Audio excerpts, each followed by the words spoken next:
What started as contract jobs and a clunky experiment evolved into one of the biggest multiplayer games of the decade. Able to stand alongside large names like Fortnite, Apex Legends, and Valorant, Rocket League has been able to firmly cement itself in the gaming industry and garner a loyal following. However, it wasn't all smooth sailing, turning on the spirit of their original player base and inciting resentment towards greedy corporations. So, without further ado, starting from its humble beginnings as the playful thought of a small team to the giant it's become in the game industry, this is the story of Rocket League.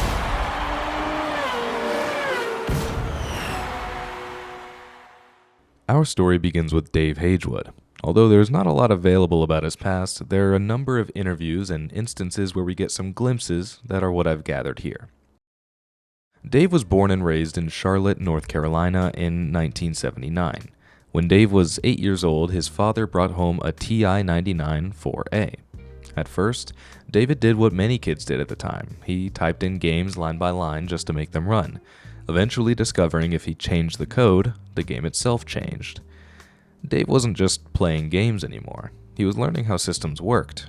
By experimenting with code instead of simply consuming software, he developed an instinct for game development long before he had the maturity to realize them. At that point, Dave was hooked. This early obsession laid the groundwork for what would later become his professional career.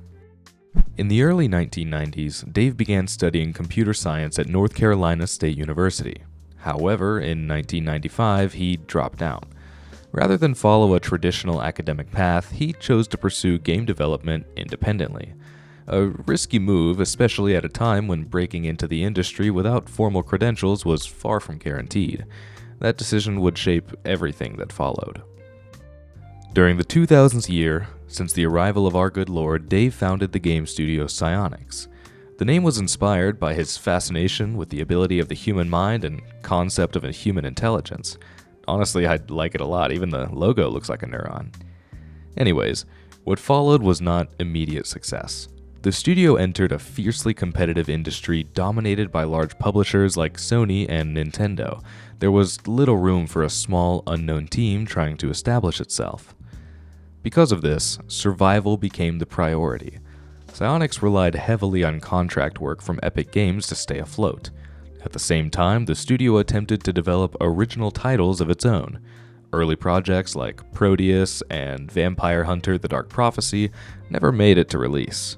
These cancellations were setbacks, but they were also formative. The studio contributed to major titles such as Gears of War, Unreal Tournament 3, and Unreal Tournament 4 later on. This gave the team extensive experience with fast-paced multiplayer design, physics systems, and vehicle-based mechanics. Skills that, at the time, seemed purely technical would later prove foundational. That foundation became visible in 2003. At the Game Developers Conference in March of that year, psyonix presented a prototype called Vehicle Mod. Obviously, it was a mod. Originally pitched for Unreal Tournament 3, while the concept never found a permanent place in the game's core modes at the time, it introduced an idea that would linger: vehicles interacting with physics-driven competitive play. The following year, Epic Games would contract psyonix to integrate vehicles into what became its most popular mode in UT4, Onslaught, a mode that incorporated deadly vehicles into the core gameplay that helped destroy and repair nodes among the map.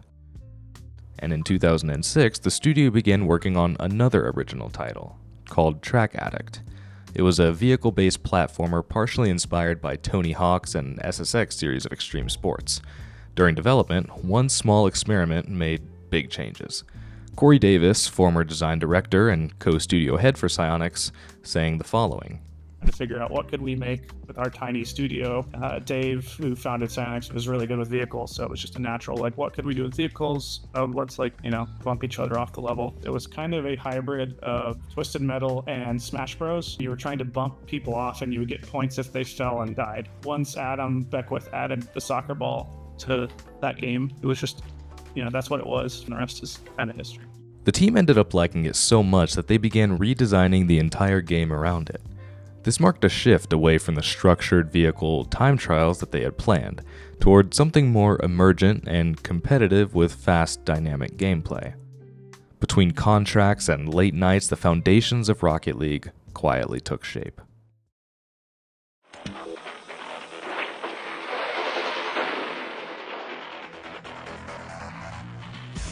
By 2008, those years of experimentation finally surfaced as a full release.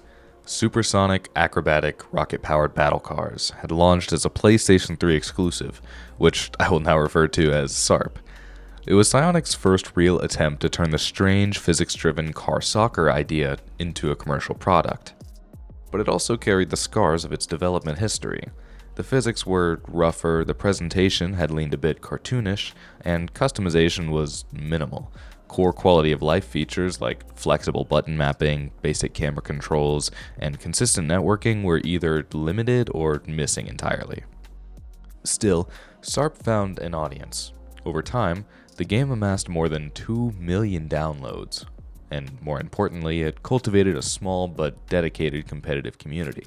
Several of those players, including Kronovi, Scrubkilla, and Cuxer, would later become defining figures in Rocket League's professional scene. What this led to was a strange contradiction. From a community standpoint, Sarp succeeded, but from a business standpoint, it did not. We did eventually make a profit, only because we spent so little on it in the first place, but it took like 2 years for it to actually make all of its money back. And that doesn't pay payroll. While the game broke even financially, it failed to attract a large enough audience to generate a meaningful profit. Critics echoed this mixed reception. On Metacritic, Sarp landed a 67 out of 100, being praised for its core gameplay but criticized for its controls, network instability, and multiplayer bugs. Some of those criticisms were rather severe, one IGN review noting that network issues were so extreme during ranked matches, players could appear completely immobile due to input delay, while opponents seemed unaffected. The problem wasn't subtle, even psyonix acknowledged it. Corey Davis, whom we mentioned earlier, later described just how disruptive these issues were. Like it wasn't the game we had developed on PC. We played every day on LAN on 60 FPS computers, and the game that came out on PS3 ran maybe 30 FPS on listen servers that people hosted. So it just wasn't the same experience. There's a lot of input lag, there was a lot of latency that we didn't run into. So there's a lot of question marks for us on like, did we blow it? Did we release something that wasn't up to our standard of what we had played? The studio took a mature view to these critiques. Rather than viewing Sarp as a failure, psyonix treated it as a diagnostic tool. This ultimately proved to be a vehicle of clarity for the development team, because for the first time, psyonix wasn't guessing at what worked, they had proof of what did. As a result, Dave Hagewood believed the existing fanbase justified a sequel. However, resources were still limited. Instead of committing the entire studio, he made a calculated decision. A small internal team would work on a follow-up project, while the rest of the company continued contract work to keep psyonix above water. That decision led to World Battle Car League in 2011. It was an early prototype that attempted to reimagine Sarp as a higher quality, more realistic successor, but this time the problem wasn't networking issues or polish, it was scope. World Battle Car League tried to do too much at once. The project aimed to become an open-world experience, complete with multiple game modes spread across a shared map, including stadiums where the familiar car soccer could be played. The result was a split focus that stretched the development team thin. No single idea received enough attention to be fully integrated. What this led to was a hard but necessary realization. The core idea wasn't broken, it was just being diluted. Rather than refining what made Sarp special, the project buried it under unnecessary complexity. And so, World Battle Car League was shelved. In its place, something more focused began to form. The lessons of Sarp were clear, and while the missteps of World Battle Car League were fresh, psyonix was finally ready to stop chasing expansion and start chasing refinement. That decision would define the next phase of development, and it would finally lead to Rocket League as we know it. It was in 2013 when psyonix truly began developing the Rocket League we know today. Like many creative projects, even the name was a source of debate. Were you in the meeting for the naming of this game? I was. It was contentious, and none of us liked it. Oh, really? Our experience with names is that we only settle, like no one is happy when we pick it. Right. And then when you get used to it, it's fine. And in retrospect, it sounds like a great idea. But there was a lot of concern that Rocket League did not convey anything about soccer or cars. Like it kind of sounds like a shooter or something. Right, yeah. There was all sorts of like Battle Ball Arena, Right. which kind of sounds like Battle Ballerina. There was all sorts of like Rocket Sports League. We were really going for that, like, what if it sounded like a European sports association or something? And my personal favorite is Rocket League Supersonic Acrobatic Rocket-Powered Battle Cars 2. Possibly one of the longest names I've heard for a game. Ultimately, they settled on the much cleaner and thankfully shorter Rocket League. And with that taken care of, the direction of psyonix came to light. According to Corey Davis, during a 2016 GDC conference, the team would now concentrate on 3 key development priorities in light of the criticisms of Sarp. First, dedicated servers. The previous game had relied on something called client-side prediction, basically just a technical networking approach that often led to frustrating physics glitches and input delays. Especially for a fast-paced game that requires instant precision, moving to dedicated servers was more expensive but promised a significant boost in server reliability and responsiveness, fixing that clunky feeling that was in Sarp. Second, they aimed to get a PC alpha version out as soon as possible, because at this point in development, early community feedback was critical for fine-tuning gameplay and catching issues just before they become a problem. And third was an initial plan to make Rocket League free-to-play with microtransactions. However, financial calculations quickly changed that. They realized it would take nearly 2 million microtransactions just to break even, whereas selling around 55,000 copies at $20 each would cover costs much more easily. Yet, while the game was originally slated for release in November of 2014, Rocket League was pushed back 8 months to focus on final polish. Thankfully, this delay was not wasted. Other vital improvements came with the delay. For instance, a party system was added so players could easily team up and play together, and another personal favorite, the quick chat system, a way of letting players send pre-made messages using the controller's D-pad, keeping communication simple and fast and toxic during frantic matches. The team had also remarked that moving away from the free-to-play model allowed them to focus on refining the game's core features, like pacing, physics, and arena design, making Rocket League a sharp contrast to its rougher origins. While all these changes made Rocket League feel like a complete, polished package, there was still one big problem. Psyonix had no marketing for Rocket League, and no marketing budget either. So, how did they get the word out? Well, they leaned on 2 strategies. First, they signed a deal with Sony to release Rocket League for free on PlayStation Plus for 1 month, and in exchange, Sony would give them an initial payout of an undisclosed amount and help advertise the game, giving it a major boost for reaching the PlayStation audience. Second, psyonix embraced grassroots marketing through online communities. Popular Twitch streamers, YouTubers, and Reddit users discovered the game's simple but addictive gameplay and began sharing clips. Some streamers even reached out to psyonix for game keys and received early access in return. This organic word-of-mouth buzz helped Rocket League grow a passionate following before even launching.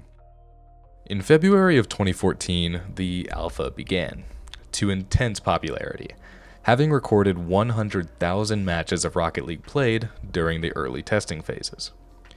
With everyone who participated in the alpha getting early access items like the Alpha Boost, Alpha Cap, and Goldstone wheels, which would at one point be worth almost $5,000 on the player trading market. Afterwards, the team added final touches and hyped the community for the coming release online. Then, after months of intense crunch time, fine-tuning every detail, launch day finally arrived, and the development team held their breath. And just like that, on July 7th of 2015, Rocket League was released. What happened next was nothing short of explosive. The developers had expected only around 40,000 players at launch, maybe 50,000 if things went really well. Instead, Rocket League blew far past those expectations, reaching roughly 150,000 players on day 1. You might imagine the team was sitting back, relaxing, and basking in their newfound success. But no, quite the opposite. While the immediate player base was cause for celebration, the servers were built to support only a fraction of the traffic that came through. What followed was a rough launch week. Servers were shutting down almost every day after launch, multiplayer was nearly unplayable, and some players were waiting 30 minutes to 3 hours just to find a match, only to suffer poor performance once connected. During this time, the psyonix backend team was scrambling. For nearly 3 weeks, they pushed out hotfixes, racing to keep up with player demand. Meanwhile, the rest of the staff and management watched nervously, wondering if these server issues might doom the game's reputation before it ever took off. Corey Davis repeating the same sentiment, saying, We had a real fear the first 3 weeks or so when we were going down almost every day that we had a hit that was going to peter out because people would just leave because it didn't work. We were just terrified of basically blowing our shot. Thankfully for the dev team, those fears weren't realized. The rough start ended up barely denting Rocket League's momentum. In the weeks that followed, the game shattered multiple player count records and exploded on Twitch and YouTube. For a brief but remarkable period, Rocket League even surpassed League of Legends in Twitch viewership, a feat that the devs hold to fondly. Given the background was wanting to be free to play, what this success led to was a common step seen in games today: more content as fast as possible. While the core aspects of gameplay didn't change, there was a clear emphasis on pushing content out to keep the revenue streams flowing, and over the next 6 months, psyonix delivered. The first wave of post-launch content included 4 DLC packs with new cars, customization options, license items like portal rocket boosters and toppers, the Mandalorian, an in-game spectator mode, new maps, and the Snow Day Mutator mode originally added as the Winter Games mode, that ended up later garnering a cult following and being added permanently in February of 2016. Throughout the great year of 2016, the studio continued feeding the community with fresh content. Alongside the permanent addition of Snow Day, they also added the Rocket Labs mode during the same time, a game mode where many non-standardized maps could be played, often incorporating other mutator presets that change the game's settings like ball speed and gravity. Also adding the Hoops basketball-inspired mode, the Chaotic Rumble mode that incorporates abilities allowing you to do things like swap places with other players, punch the ball from a distance, or cause someone to boost uncontrollably.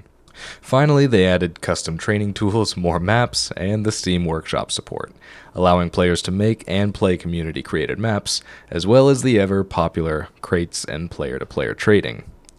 Those two alone inciting a whole corner of the community that drew a lot of different traffic for the game. Fireworks will be... Yes! We did it! I'm part of the cool club now, accept me! With this, the player base was flourishing, eventually reaching an average of 1 million players per day, roughly a year after launch. It was around this time the professional esports scene started to crop up into view. You see, Rocket League's competitive spirit began organically. The community was organizing informal tournaments basically right after launch, the history of which could be its own hour-long video, but I'll keep it brief. It started as early as the beta with Blake Cloudfuel Tull, best known for his role in early Rocket League competitive scene and being the owner of Rocket League Central, a hub for clips, rankings, discussions, as well as hosting tournaments, which he was one of the first to do once Rocket League hit beta. Organizing popular tournaments like Rocket Royale and Rocket League Central Pro League, resulting in a strong foundation for the kind of competitive scene the game would go on to nurture. But grassroots competition was only the beginning. As the player base grew, Rocket League quickly caught the attention of the esports world, with ESL, or Electronic Sports League, setting up tournaments for the game almost immediately into its launch, with its ESL Kickoff Cup testing a new tournament format to set up for their Go for Rocket League series in both North America and Europe during March of 2016. And at the same time, Major League Gaming went on to host professional level tournaments until Activision Blizzard acquired them in 2016, and placed their focus away from third-party Rocket League tournaments. Later that year, in August of 2016, psyonix capitalized on all the rising Twitch popularity and launched the Rocket League Championship Series, formalizing competitive play with structured seasons, live events, and significant prize pools that grew over time. For instance, they started from around $55,000 for the first season finale, all the way to the 2026 World Championship, boasting a $1.2 million total prize pool. RLCS provided a platform for some of the best players, many of whom had risen from the predecessor Sarp. It gave competitive players a goal to strive for, and fans a way to follow their favorite teams and players professionally. This focus transformed Rocket League from a beloved indie hit into a serious competitive title, with a cult-like following surrounding it as well. Players we mentioned earlier, like Kronovi, Scrubkilla, and Cuxer, as well as many more who had been part of the early community, became household names in the RLCS esports circles.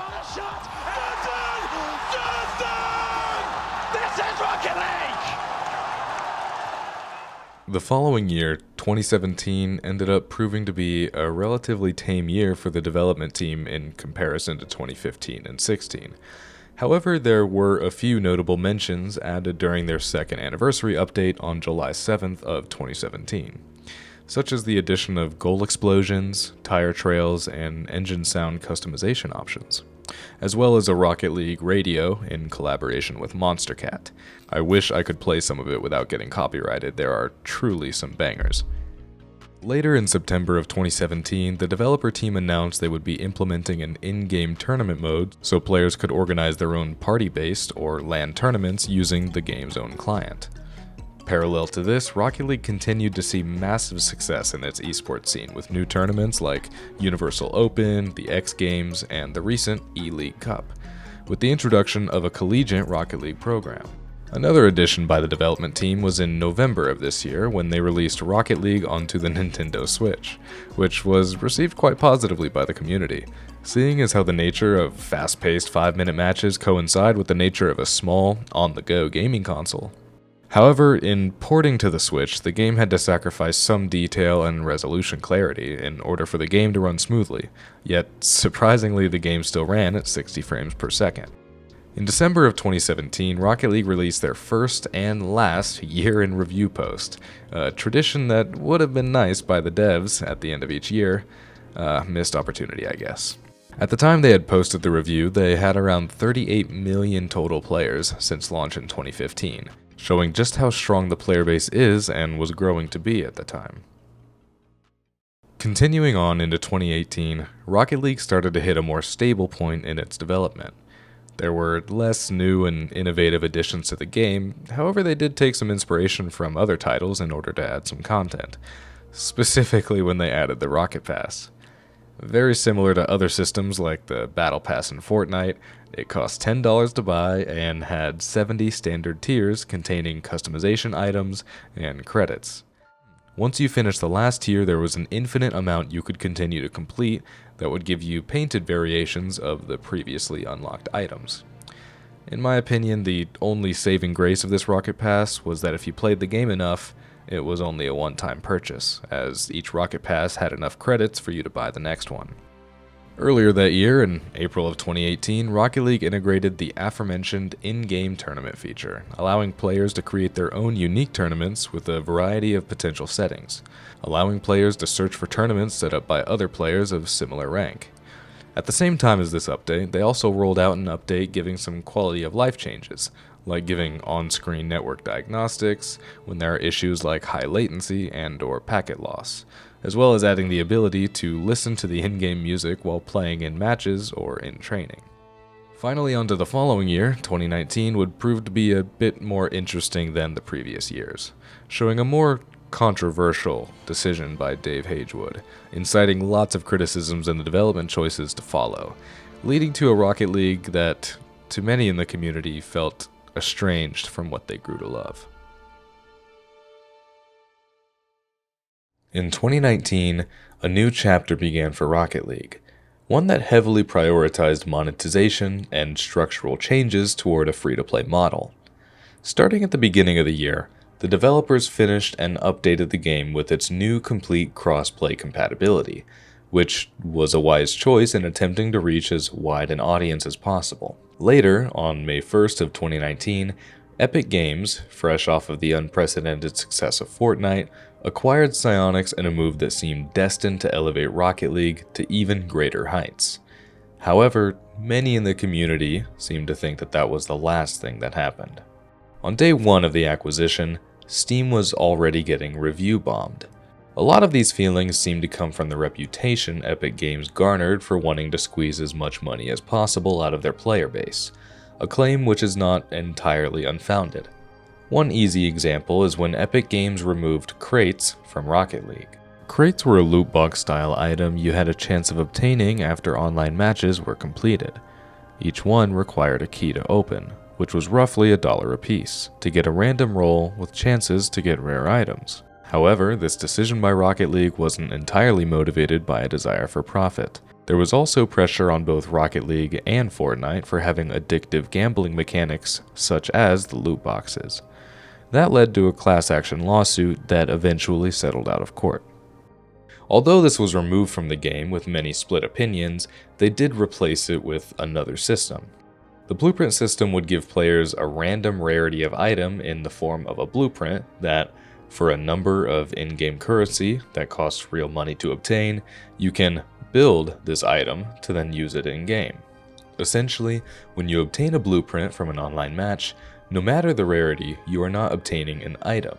You're only obtaining the right to spend money to then get the item. However, that in and of itself does not exactly exemplify greed in the same way the following change did. Epic Games decided to do what plagues many other popular games today.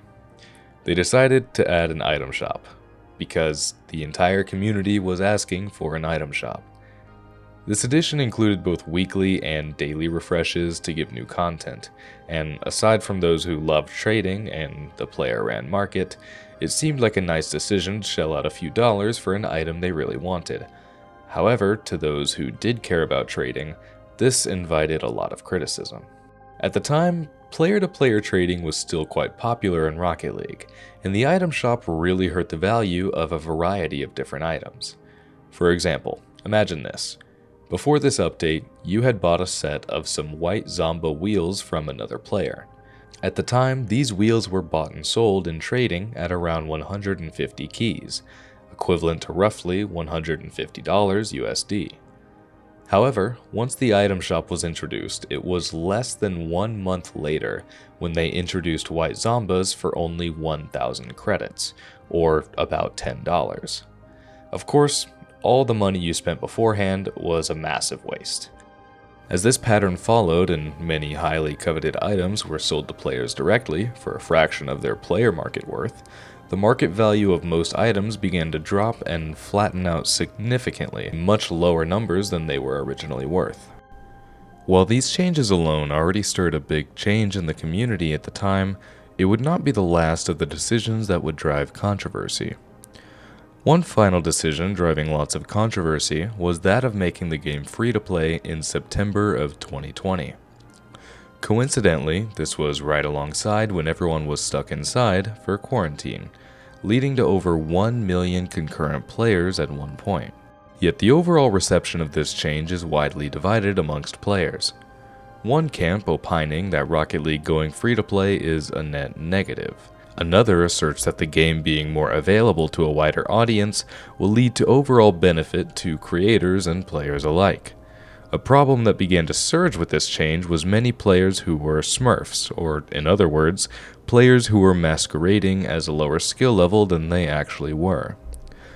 Another large problem that infects higher ranked lobbies today are bots, or AI players that can read everything you do and outperform many pros in 1v1 lobbies. Nonetheless, the reception of these updates and problems that followed made the reception of the Epic Games acquisition quite poor. After the game was made free to play, large updates and developments in the game started to stagger, and the main focus seemed to primarily cater towards the live service model, along with making sure esports was still in high gear, marking what seemed to be the end of big updates that get the community excited. Despite the unpopular direction the game has decided to take over the years, it still has garnered a very loyal fan base, including me, with many people realizing the game has left its mark and solidified itself as one of the best currently available, with no other quite able to replicate what makes Rocket League special. The special place that Rocket League holds in the lives of many people has easily been able to overshadow the idea that the game is only about free-to-play mechanics and monetization, even though it was in the plans from the beginning for the game to integrate them. So now we've reached an interesting point in Rocket League's history where they don't have many ways to pivot. To name a few examples, they could take the route of games like Fortnite and Rainbow Six Siege and make a big spectacle change like finally announcing Rocket League 2 in Unreal Engine 5, or perhaps take the route where they just focus on maintenance and see how the game performs. I mean, Rocket League could easily maintain large relevance without game-changing updates. For instance, only 1 month prior to the release of this video, popular streamer Jinxie has picked up the game, even taking part in a popular challenge with Rocket League YouTuber Musty. This interest alone has brought a large amount of traction from his community and brought incredible player counts once again. So it's clear to see that the ultimate fate of Rocket League has yet to be seen. With a loyal fan base, it will go on to be enjoyed by many, and myself, likely for years. So whether you're a longtime fan, a newcomer, or just curious about what makes Rocket League tick, one thing is clear: the game's rocket-powered journey is far from over.